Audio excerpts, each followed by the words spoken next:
हाय दोस्तों, SGS Oxford academy में आपका स्वागत है। आज से हमारे द्वारा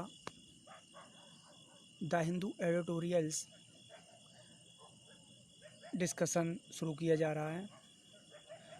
जिन बच्चों के लिए यूपीएससी या पीसीएस के लिए इंग्लिश मीडियम में इंग्लिश का अखबार पढ़ने में तथा हिंदी मीडियम के अभ्यर्थियों के लिए इंग्लिश का अखबार पढ़ने के लिए काफ़ी दिक्कतें आती थी, जो हिंदी माध्यम के बच्चे हैं उनके लिए ये पूरा का पूरा हिंदी में एनालिसिस किया गया है। अब उन्हें द हिंदू के एडिटोरियल्स में ज़्यादा दिक्कतें नहीं आएंगी। आज से ये हमारे द्वारा 1 सितंबर 2020 से श्रृंखला शुरू की जा रही है।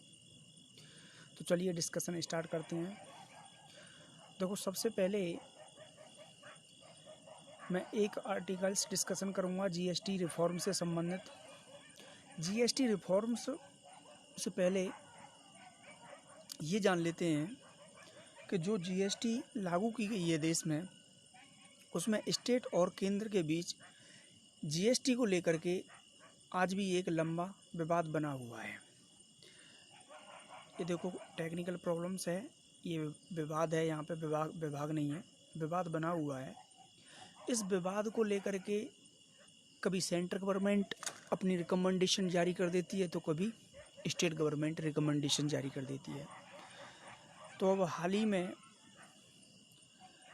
स्टेट गवर्नमेंटों ने केंद्र सरकार के लिए जो सुझाव दिए गए हैं उनमें कहा गया है, तो इसमें केवल 2 पॉइंट बताए गए हैं कि एक सिंगल रेट होना चाहिए 12% का। जो टैक्स स्लैब बनाई गई हैं, ये टैक्स स्लैब कई महीने में, जैसे कि 0, 5, 12, 18, 28, तो एक ही टैक्स स्लैब होना चाहिए, सिंगल रेट होना चाहिए जो हो केवल 12% का।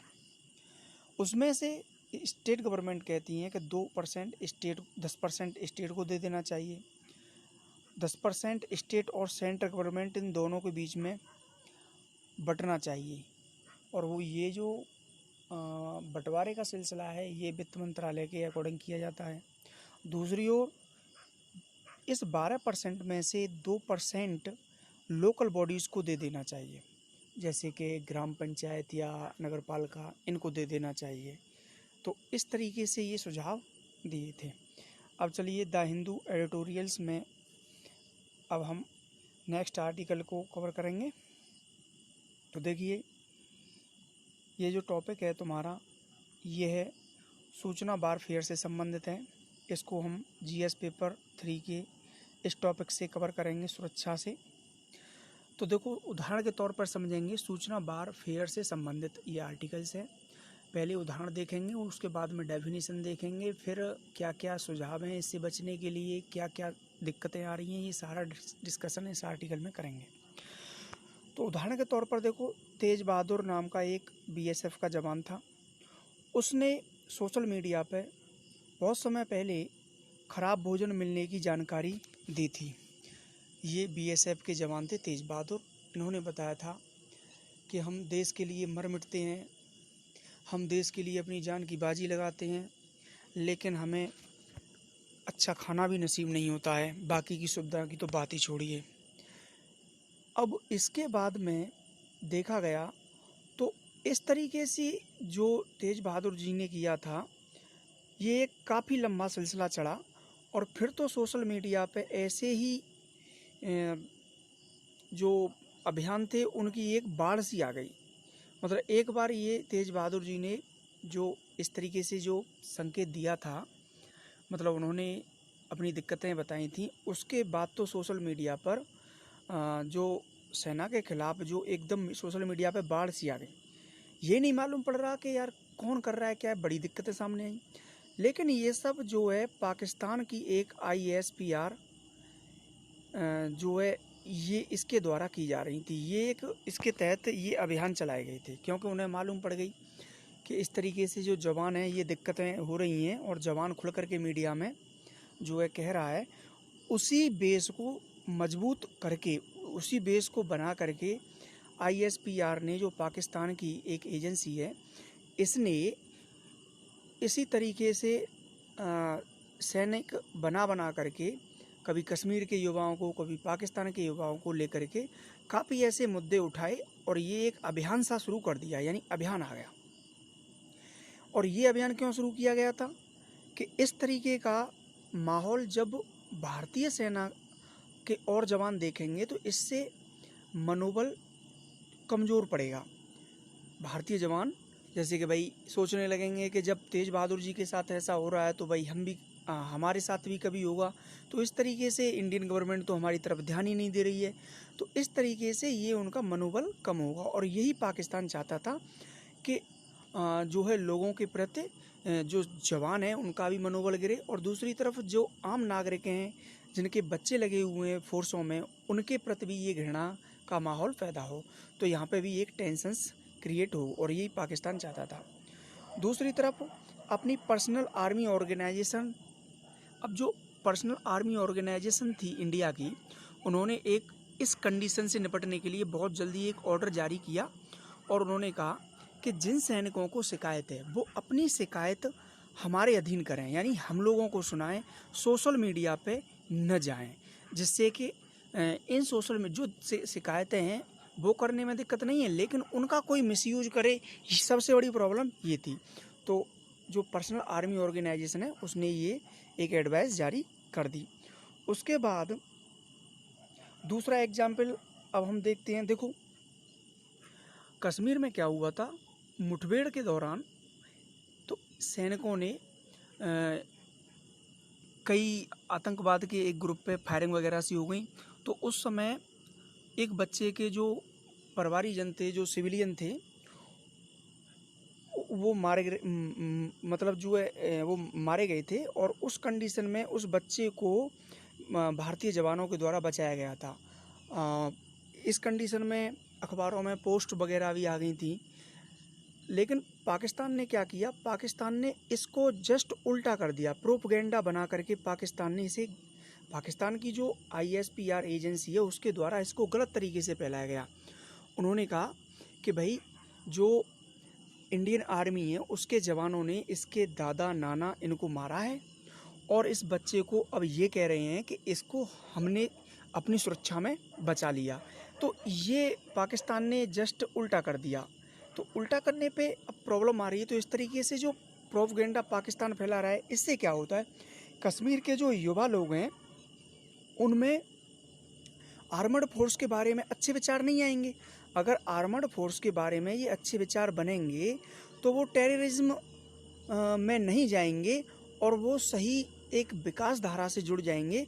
तो ऐसी कंडीशन से पाकिस्तान को फ़ायदा होने वाला, पाकिस्तान को फ़ायदा नहीं होगा। तो कुल मिलाकर के ये प्रोपेगेंडे जो चलाए जाते हैं, मान लीजिए कोई भी एक घटना हमारे यहाँ पे रियल में हो जाती है या वैसे ही अफवाह तौर पे पहुँच जाती है, तो इनको ये जो पाकिस्तान है ये एक प्रोपेगेंडा के तौर पे इनको अंतर्राष्ट्रीय स्तर पर या राष्ट्रीय स्तर पर, क्षेत्रीय स्तर पर बहुत ज़्यादा वरीयता देता है, जिससे कि ये लोग ज़्यादा से ज़्यादा मतलब जो है दिक्कतों का सामना करना पड़े, टेंशन्स क्रिएट हों। तो ये प्रॉब्लम्स हैं। तो ये दो उदाहरण हैं सामने। इस तरीके से जो सूचना वारफेयर है इस तरीके से चलता है, लेकिन इसमें पूरा रोल इंडिया का पाकिस्तान की तरफ से है। दूसरी तरफ देखते हैं। देखो सूचना वारफेयर की परिभाषा की बात करेंगे तो सूचना वारफेयर क्या होता है। सूचना वारफेयर लक्ष्य जागरूकता के बिना, यानी इस लक्ष्य में कोई जागरूकता के बिना एक लक्ष्य द्वारा भरोसा की गई जानकारी का हेर फेर। सबसे इम्पोर्टेंट बात यह है कि कोई भी जानकारी है और उस पर जैसे इंडिया की जनता पूर्ण रूप से विश्वास कर रही है, भरोसा कर रही है कि ये बात इस तरीके से है, उसमें फेरबदल कर लिया जाएगा और उसमें फेरबदल करने के बाद उस बात को उसे एकदम अपने लक्ष्य से भटका दिया जाएगा। यानी कि जो लक्ष्य है उससे एकदम हेर फेर करके उनको लक्ष्य से भटका दिया है। लक्ष्य अपनी रुचि के खिलाफ, अपनी रुचि यानी जो लक्ष्य जिसको टारगेट करना चाहता है वो नहीं कर पाता है, वो उसके खिलाफ हो जाता है, उल्टा हो जाता है, उसके खिलाफ निर्णय ले सके, सूचना का संचालन करने वाले व्यक्ति के हित में क्या है। तो जो सबसे इम्पोर्टेंट बात ये है कि जिस टारगेट को लेकर के कोई भी सूचना जारी की गई है, उस सूचना के माध्यम को जस्ट उसके उल्टा घुमा दिया जाता है, तो वो शांति की जगह अशांति पैदा भी कर सकती है, टेंशन्स बढ़ा सकती है, रिश्ते भी तुड़वा सकती है। तो इस तरीके से ये सूचना वार अफेयर्स की परिभाषा के अंतर्गत आते हैं। इनसे क्या क्या तकलीफ़ें होती हैं? देखो, पहली दिक्कत है कि आपको देखो देश की शांति को बंद करना, देशों की जो शांति को बंद करना है। जैसे मान लीजिए अभी कोई उल्टी सीधी अफवाह चला देता है पाकिस्तान, तो ऐसी कंडीशन में इंडिया में जो मुस्लिम और जो अदर यानी हिंदूज़ में उनमें विवाद हो सकता है। दूसरी बात यह है दूसरे देशों के साथ रिश्ते बिगाड़ना।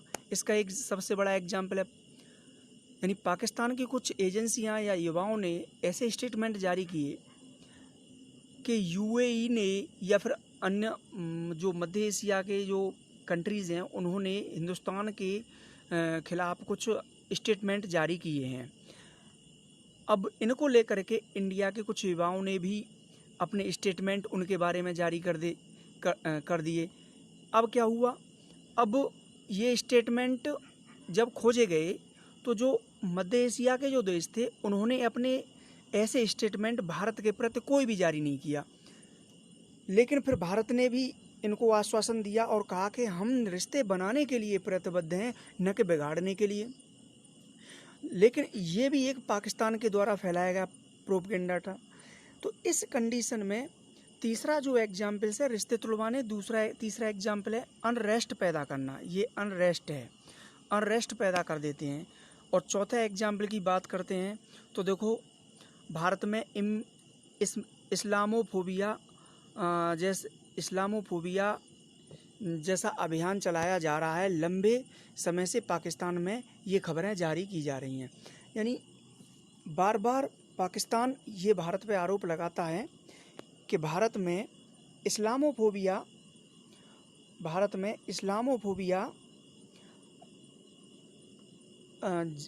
जो अभियान है ये चल रहा है, इससे दिक्कतों का सामना करना पड़ जाता है।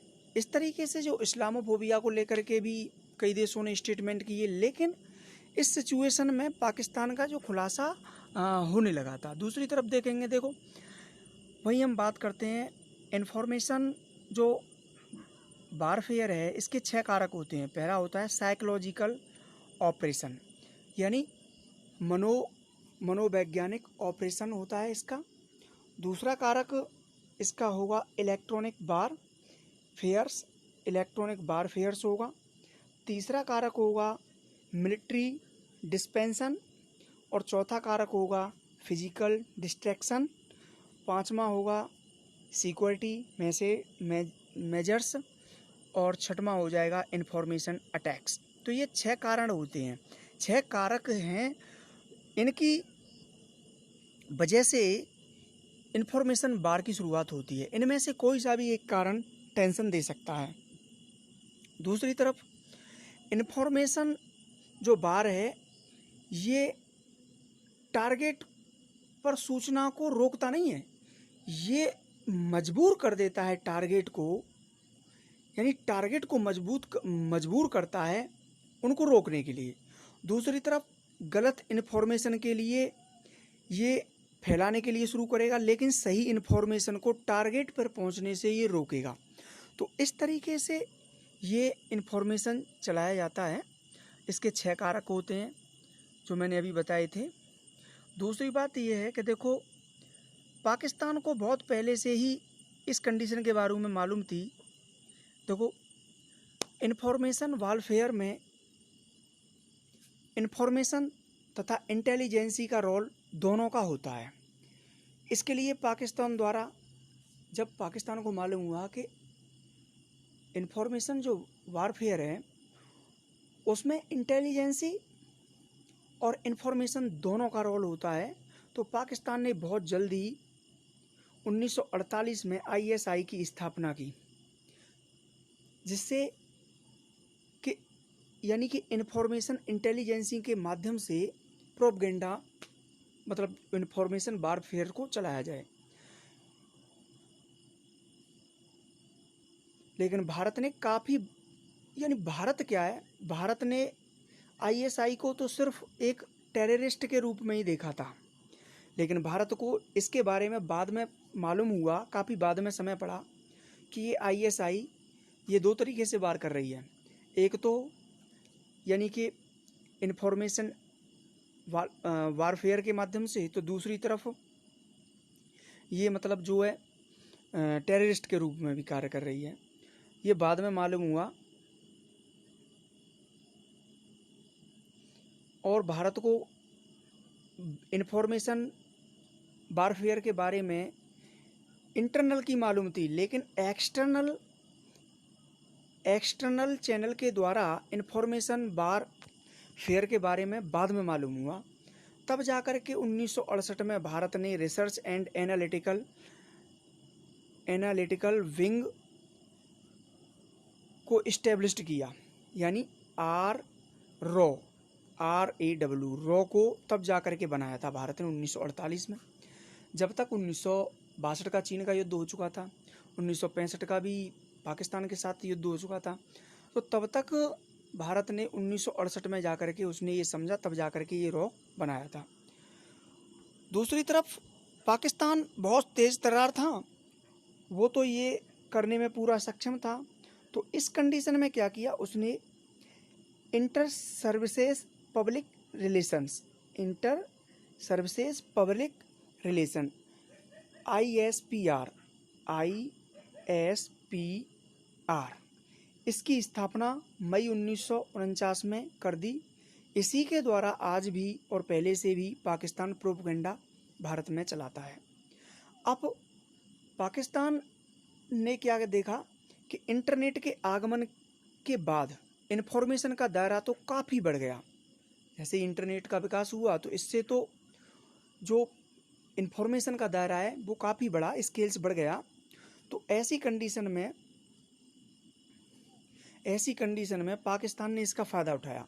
पहले प्रोपगेंडा ज़्यादा तरीके से किससे चलाए जाते थे, यानी कि टीवी चैनलों के माध्यम से या फिर अखबारों के माध्यम से, ठीक है ना। तो इस तरीके से चलाए जाते थे, रेडियो के माध्यम से, ज़्यादा तरीके से इनसे चलाए जाते थे। लेकिन आज के दौर में इंटरनेट एक सबसे उत्तम साधन बन गया है। अभी कोई खबर फैली तो पूरे भारत में 1 मिनट में फैल जाती है। तो इंटरनेट आज के दौर में प्रोपगेंडा फैलाने में पाकिस्तान को भी देर नहीं लगता है, पाकिस्तान को तो बात छोड़ो किसी को भी देर नहीं लगेगी। तो ऐसी कंडीशन में ISPR का भी गठन कर दिया। दूसरी हम बात करें, देखो ISPR द्वारा युवाओं को पोस्ट दिए जाते हैं, यानी 20 प्रकार की जानकारी दी जाती है सही।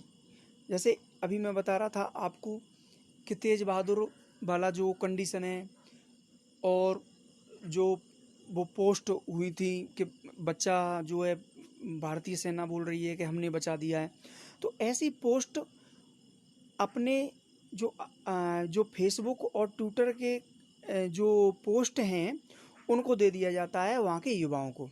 वो उनसे बोल दिया जाता है कि आप रेगुलर बेस से इन पोस्टों को, इन सूचनाओं को अपलोड करते रहो, जिससे प्रोपगेंडा वहाँ पे फैलता रहेगा। तो ये कंडीशंस वहाँ पे ISPR की जाती, ISPR के द्वारा चलाई जाती है। दूसरी ओर भारत की जब हम बात करेंगे तो देखो, और इस बात से खुलासा भी हुआ है कि जो फेसबुक और ट्विटर के माध्यम से ज़्यादा भारत में जो अक्सर चलाए जाते हैं अभियान, वो पाकिस्तान के हैं, क्योंकि फेसबुक और ट्विटर ने काफ़ी फर्जी अकाउंट्स को डिलीट किया है जिनमें अधिक से अधिक पाकिस्तान के हैं, तो स्पष्ट हो गया यहाँ।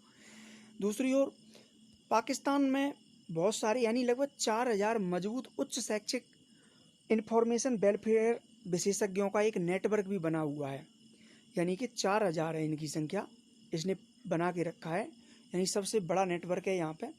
और ये 6600 करोड़ रुपए पाकिस्तान इंटरनेट इंफॉर्मेशन वॉरफेयर के लिए भी देता है। और वे कश्मीर के जो युवाओं को भड़काने के लिए ऐसे कंडीशन यानी किए जाते हैं कि जिससे कि हिंदू मुस्लिम को लड़ाने के लिए, आतंकवाद के रास्ते को बढ़ाने के लिए ऐसे प्रोपेगेंडा चलाने के लिए दूसरी ओर 6,600 करोड़ रुपए की एक बड़ी राशि अंतर्राष्ट्रीय मीडिया पर उठाने के लिए भी दिया जाता है। जैसे नीचे देखो, जैसे अभी मान लीजिए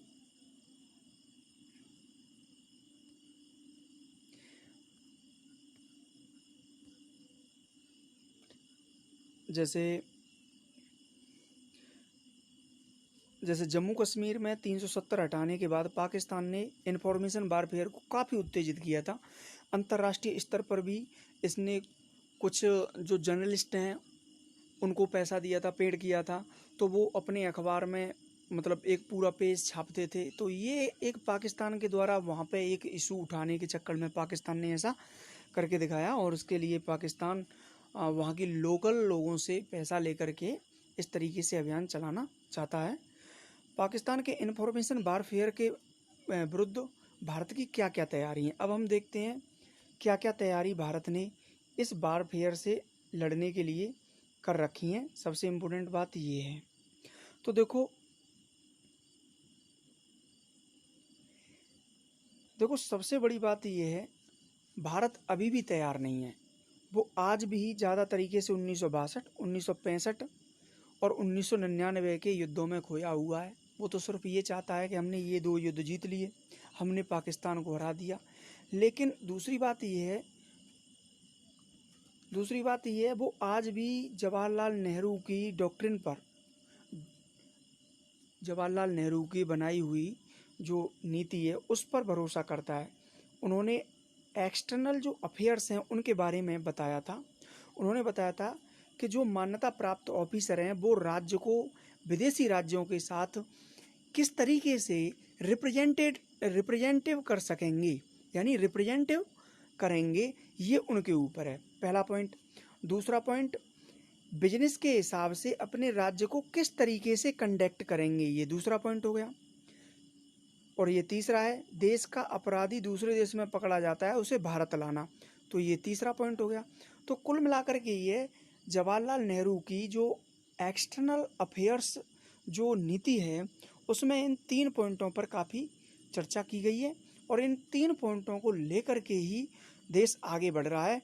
लेकिन देखो, आज भी देखा जाए तो इंडिया की विदेश नीति में कोई भी खास बदलाव नहीं किया है। अब दूसरी तरफ अब समय बदल चुका है, अब देखना पड़ेगा हमें। जर्नलिस्ट जो अखबार वाले पत्रों ने पाकिस्तान में जो अभिनंदन को पकड़ा था बालाकोट के बाद में, तो आखिरकार उस समय पाकिस्तान ने पुलवामा अटैक किया था। लेकिन पुलवामा अटैक को पाकिस्तान ने कुछ पेड करके अंतर्राष्ट्रीय स्तर पर कुछ जर्नलिस्टों को पैसे दे करके उनको ये कंडीशंस बताई, मतलब कि जो है उन्होंने इस अभिनंदन वाले टूल को ज़्यादा पकड़ा। ऐसी कंडीशन में उन अखबारों में मतलब पाकिस्तान के समर्थन में ही कुछ लेख छापे गए। तो ये कंडीशंस देखनी पड़ेंगी। अब हमें अपनी विदेश नीति को बदलना पड़ेगा, ऐसे ही नहीं है, अब काफ़ी समय बदल चुका है। हालांकि भारत द्वारा कई प्रयास किए गए हैं, लेकिन आज भी जो प्रयास होने चाहिए वो नहीं हो पा रहे हैं। जैसे कि डिफेंस साइबर एजेंसी एक आर्मेड एजेंसी है। इसके लिए हमें एक सिविलियन एजेंसी भी जिसके समानांतर कार्य करने के लिए बनानी पड़ेगी, जो अभी तक नहीं बनाई गई है। डिफेंस साइबर एजेंसी एक आर्मड एजेंसी है, इसके लिए लोकल अथॉरिटी सिविलियन एजेंसी भी बनानी पड़ेगी जो इसके समानांतर कार्य कर सके। दूसरी ओर पाकिस्तान के अगर इस तरीके से कोई प्रोपगेंडा फैलाता है ट्विटर पे या फेसबुक पे, तो केवल भारत ये कहता है कि उनके जो इस तरीके के जो संदेश हैं उनको हटा दिया जाए, रिमूव कर दिया जाए। दूसरा है फर्जी अकाउंट्स जो हैं उनको हटा दीजिए। नेक्स्ट है पाकिस्तान को इन्फॉर्मेशन। अब बात ये है, देखो पाकिस्तान तो मोटे तौर पर इन्फॉर्मेशन वारफेयर में काफ़ी रुचि ले रहा है, लेकिन अब इंडिया को उसकी समझ भी विकसित करनी होगी। उसके किस तरीके से यहाँ प्रोपेगेंडा चलाने का जो आइडिया है उसको भापना पड़ेगा, और पाकिस्तान के इस इन्फॉर्मेशन भारतीय स्केल को समझ करके हमें कार्य करना पड़ेगा।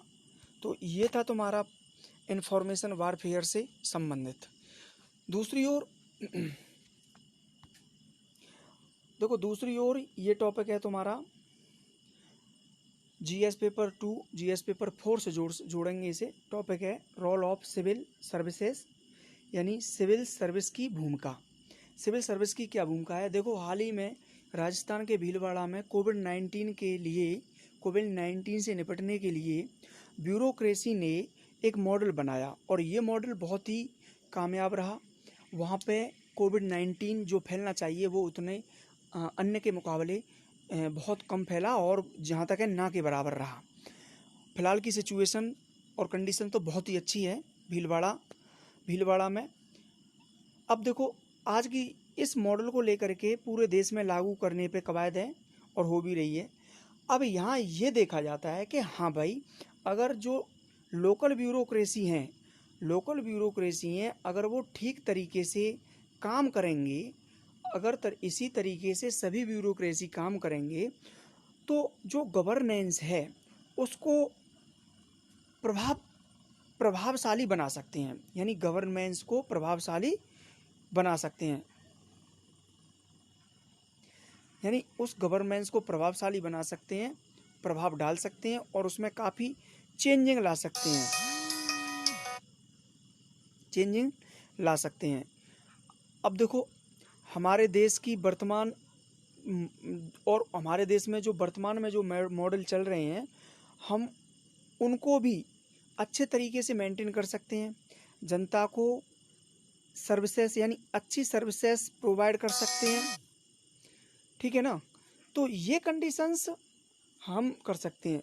इसलिए सिविल सर्विसेज में रिफॉर्म्स, सुधार की आवश्यकता है। दूसरी ओर भारतीय सिविल सर्विस के सामने चुनौतियां क्या क्या हैं, अब हम इन पर डिस्कशन करेंगे। देखो, सिविल सर्विसेज के सामने कई चुनौतियां हैं। पहली चुनौती है शक्ति तथा विशेष अधिकारों के अनुसार कार्य करना। पहला पॉइंट है कि जो अफसरों को शक्ति और विशेषाधिकार मिल जाते हैं वो उनके अनुसार कार्य नहीं करते, वो उन शक्ति और विशेषाधिकारों को अपने तक सीमित रखते हैं। अगर वो विशेषाधिकार और शक्ति मिली है, वो अगर ये सोचें कि ये तुम्हें कार्य करने के लिए ही तो मिली है, लेकिन वो इनको यूज करके नहीं कार्य करते हैं, ठीक है ना। 73वां और 74वें जो संविधान संशोधन किए गए थे, उस समय बताया गया था कि सरपंच के हाथों में जो पावर है वो चली जाएगी, लेकिन ब्यूरोक्रेसी लोगों ने अपनी पावर को स्थानांतरण ही नहीं किया। वो तृतीय स्तर की सरकार में फटकार लगाते हैं, वो मानते ही नहीं है। तो इस तरीके से देखा जाए तो ये तृतीय स्तर की सरकार है, आज भी पावरहीन है और इसमें पावर नहीं मिली है। तो क्योंकि ये जो ब्यूरोक्रेसी है ये इनके साथ ठीक से मिलके काम नहीं करते, इनका व्यवहार कठोर रहता है, तो ये कंडीशंस आती है। दूसरी ओर तीसरा एग्जाम्पल देखें, तीसरे एग्जाम्पल की जब हम बात करेंगे तो देखो, तीसरा एग्जाम्पल है रूल बुक ब्यूरोक्रेसी, यानी नियमों की किताब के अनुसार कार्य करना। अभी मान लीजिए जितने भी जो ब्यूरोक्रेसी हैं वो कह देते हैं कि भाई मैं तो नियमों के अनुसार ही कार्य करूँगा। कुछ भाई ऐसे भी काम हैं कि थोड़े नियमों से हटके भी, हाँ नियम से मान रहे हैं, थोड़ा सा हटना पड़ेगा आपको, तब भी करना पड़ेगा। तो आप ज़्यादा रूल्स फॉलो न करें। जो भी रूल्स बनाए जाते हैं वो जनता के कल्याण या सहायता के लिए बनाए जाते हैं, रूलों को इतना ध्यान मत दो। दूसरी तरफ इस तरीके से रूल्स फॉलो करते हैं कि उनमें करप्शन बढ़ जाता है, तो ये भी देखना पड़ेगा। नेक्स्ट चौथा पॉइंट है कि भाई देखो, पॉलिटिकल इंटरफेरेंस, यानी जनता द्वारा चुने हुए जो प्रतिनिधि होते हैं वो सिविल सर्वेंट को गलत कार्य करने के लिए भी मजबूर कर देते हैं। और ऐसी कंडीशन में तुमने कई नेताओं के साथ बड़े बड़े ब्यूरोक्रेट्स, यहाँ तक कि IAS PCS लोगों को भी फंसते हुए देखा होगा। उसकी कंडीशंस भी यही होती है कि मजबूरी बना देते हैं। तो यही कंडीशन है ना, यहाँ पे उनको अपनी जवाबदेहिता तय करनी चाहिए। भाई सत्यनिष्ठा या ईमानदारी से बढ़कर कुछ भी नहीं है। यहाँ ये देखना पड़ेगा उनको कि ये जो कार्य करा रहे हैं ये सही है नहीं है। दूसरी तरफ सामान्य ऑफिसर, वो एक सामान्य यानी जी चाहे मन सरकार उनका किसी भी डिपार्टमेंट में ट्रांसफ़र कर सकती है। अब उस डिपार्टमेंट की जो स्पेशलिस्ट ऑफिसर का प्रशिक्षण उनके पास नहीं होता है, तो हर डिपार्टमेंट में कोई व्यक्ति जाता है, तो मान लीजिए जब डिपार्टमेंट में जाता है, किसी डिपार्टमेंट में उसका काम करने में इंटरेस्ट नहीं है, यानी उसको उसमें कम नॉलेज है, तो प्रशिक्षण ही नहीं लिया गया है, तो ऐसी कंडीशन में वो जो जनरल ऑफिसर है उसके लिए कुछ प्रशिक्षण प्रोवाइड किया जाए, जिससे कि जिन विभागों के अंदर वो उसकी पोस्टिंग की जा रही है उन विभागों में वो जा कर के ठीक से काम कर सके। तो अक्सर इस तरीके से सुझाव दिए जाते हैं। इनके अलावा कुछ और भी हैं जो सुझाव करने चाहिए, ये सामान्य थे। देखो, सबसे इम्पोर्टेंट बात ये है कि जो नीति आयोग है उसके द्वारा एक 3 वर्षीय एक्शन एजेंडा प्लान जारी किया गया 2017-18 से 2020 तक, यानी 2017 से 2020 तक के लिए नीति आयोग के द्वारा जो सिविल सर्विस है उसमें सुझाव देने के लिए, सुधार करने के लिए। अब बात है क्या क्या दिए उन्होंने। कही कि प्रत्येक विभाग के लिए संस्थागत लक्ष्य निर्धारित और ट्रैकिंग होनी चाहिए। तो पहला बताया कि कोई भी विभाग हो या कोई भी सरकारी संस्था या एजेंसी हो, उसके लिए एक टारगेट अचीव करना रख दीजिए आप, कि वो एजेंसी इस टारगेट को पूरा करेगी इतने टाइम में। तो ये भी एक अच्छा सुझाव है। दूसरी तरफ कुछ सचिवों की नियुक्ति कार्यालयों में की जाती है।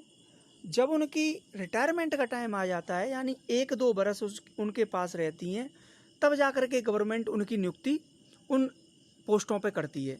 तो ये काफ़ी लंबा समय निकल जाता है, यानी बहुत कम समय मिलता है उन्हें काम करने के लिए। और वैसे भी युवा लोग वहाँ पे जाने चाहिए इन पोस्टों पे, ज़्यादा एजेड उनमें एनर्जी नहीं रहेगी। तो ये भी एक विषय है।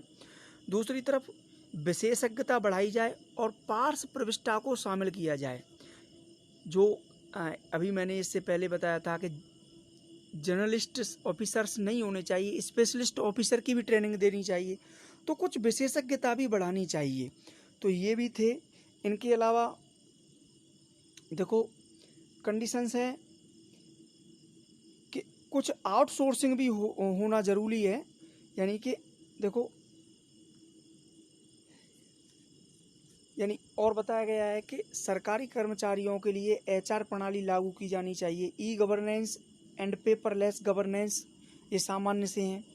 आउटसोर्स सर्विस डिलीवरी ये है कि जैसे कि कोई एजेंसी है, सरकारी एजेंसी है, कोई प्राइवेट अथॉरिटी अगर काम करना चाहती है उस कार्य को, तो वो उसको दे देना चाहिए, जिससे कि उस पर बर्डन कम होगा। तो आउट ऑफ सोर्स डिलीवरी भी एक अच्छा बेहतर विकल्प है।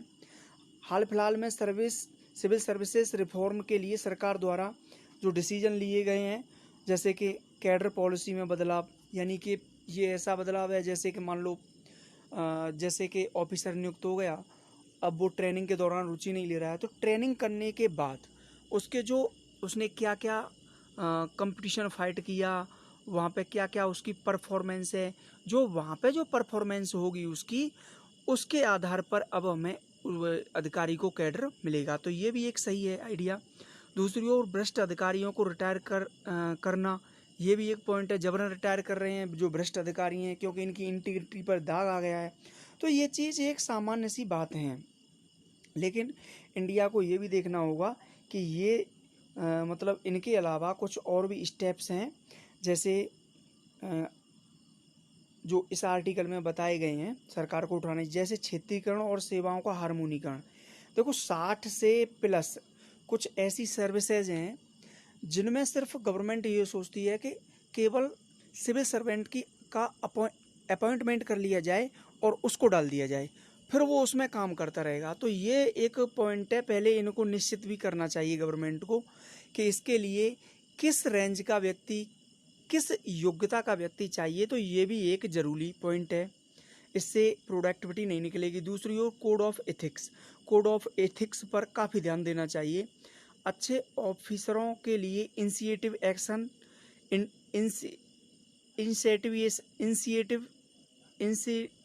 इंसेटिवेशन की आवश्यकता होती है। वो इनिशिएटिव मिलना चाहिए, ऑफिसर्स को लाभ मिलेगा तभी वो काम करेगा। दूसरी ओर मजबूत सतर्कता तंत्र, अगर कोई अधिकारी कुछ गड़बड़ी करता है तो उसके लिए एक मजबूत तंत्र होना चाहिए, जिससे कि वो सतर्क रहे, बारी बारी पे ऑडिट कराते रहें कभी कभी, और भी उनके ऊपर कोई नॉर्मल बेस की जांच होती रहे, जिससे कि वो उसमें सतर्कता बरती जा सके।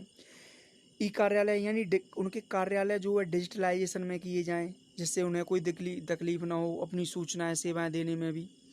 दूसरी ओर सेवाओं की शीघ्रतापूर्वक वितरण किया जाना चाहिए। जैसे उनके ऊपर कुछ ऐसी बर्डन हैं जिन्हें प्राइवेट अथॉरिटी कर सकती हैं, तो उनको वो प्राइवेट अथॉरिटी को डिस्ट्रीब्यूट कर देना चाहिए। तो सिंपल सी बात है, इसको करने से उन पर कुछ बोझ कम होगा और प्रोडक्ट भी अच्छी निकलेगी। तो ये सामान्य से नियम थे। आज की डिस्कशन में हमने केवल 3 आर्टिकल्स को डिस्कशन किया। आज के लिए इतना ही, सिर्फ अब हम कल करेंगे। तब तक के लिए धन्यवाद।